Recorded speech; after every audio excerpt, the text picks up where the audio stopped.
Hi, I'm Tony Garitano, founder of Progress in Lending Association, and welcome back to our monthly video newscast. At Progress in Lending, we're gearing up for our Innovations Award recognition ceremony.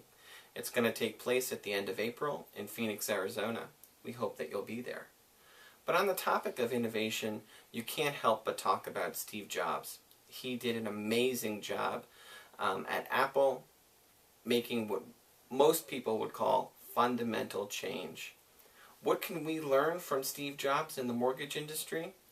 Our Straight Talkers Roger Godoba and Kelly Purcell have some insight to share.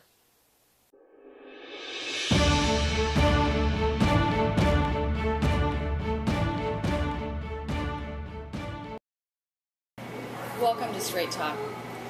So Roger, I think everyone is reflecting, on the recent death of Steve Jobs, being a major technologist that has affected not only industry but consumers. It really brought me back to, what made Apple special is, their customer service and how they really, have defined themselves not only by technology but how they get information from their customer. And I think that, maybe somehow we can learn from that. I don't know, have you had any experience with that? Well, yeah, I recently got an iPad, and I was having some technology problems, believe it or not. And I Even us technology people. I know. I went to the Apple store, and I walked in there on a Friday, and it was packed. And I almost turned around, but somebody came right up to me and said, "How can I help you?"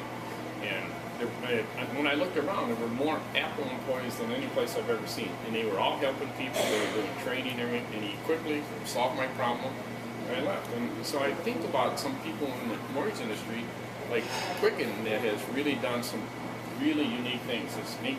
500 top companies to work for like 5 years in a row, and they are very consumer focused.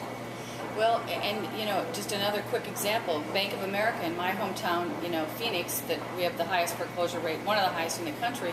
They had a loan modification fair over a weekend so that consumers and borrowers could come in and meet one-on-one with people like you and I are doing right now. And so maybe the mortgage industry should look at, how can we get back to technology does not mean non-interaction with people. And obviously Apple has proven that you can have interaction with people in a very successful business model. So we welcome any comments that you have on how your company is working with customer service and interacting with your borrower.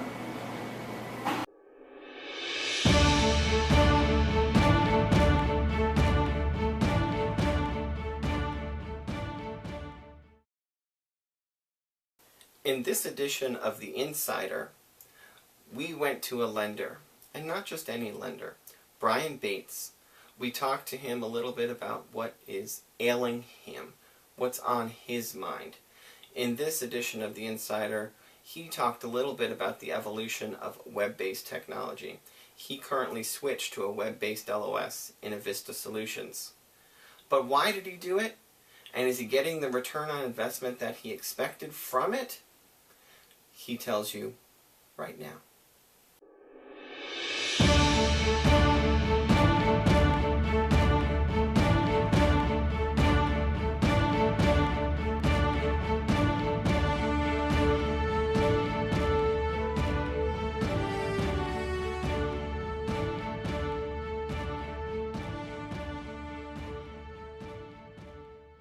We implemented the Consumer Direct website, which I must say, after migrating from another company that had a more expensive solution that was supposed to be a best-of-breed solution, we have found that the Avista Consumer Direct website, one, is simple to use. You don't need to have programming experience to set it up. It is quick, it is easy. We've seen our web applications increase by 30% last year. I think it is very easy for the consumer to come into, and so we're very excited to have that as, again, part of the all-in-one solution that Avista offers. We're always looking for your feedback. So in Asked and Answered, Michael Hammond, the president of Next Level Advisors and the chief strategy officer here at Progress, he fields your questions, and he gives you some sound business strategies that will help you grow your business.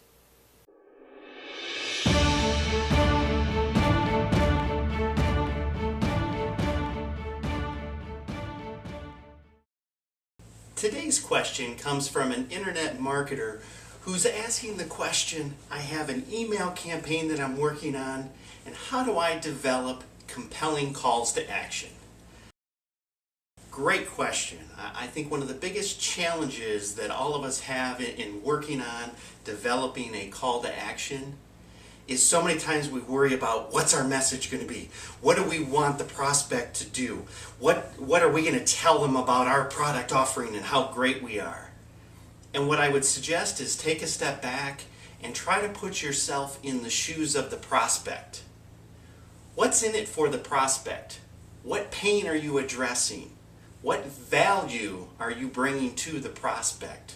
What compelling reason are you giving them to continue to read on, to schedule a sales appointment, to reach out and pick up the phone and call you or respond to that call to action? The key is focusing on the prospect and most importantly, what's in it for them. And that's going to create a much more compelling and dynamic call to action and drive much greater transactions and traction in the marketplace. Before we leave, I want to leave you with a number. What's that number? 8%. Why is 8% significant? The unemployment rate in America has been above 8% for over 3 years now. While the President talks about HARP 2.0 and any other initiative that may spur more refinance activity, the number that everybody watching this video should have in their mind is 8%. Unless the unemployment rate falls at a drastic amount, which nobody expects, it will be hard for the housing market to recover. And that's the truth. With that, this edition of Video Newscast comes to a close. Until next time, so long.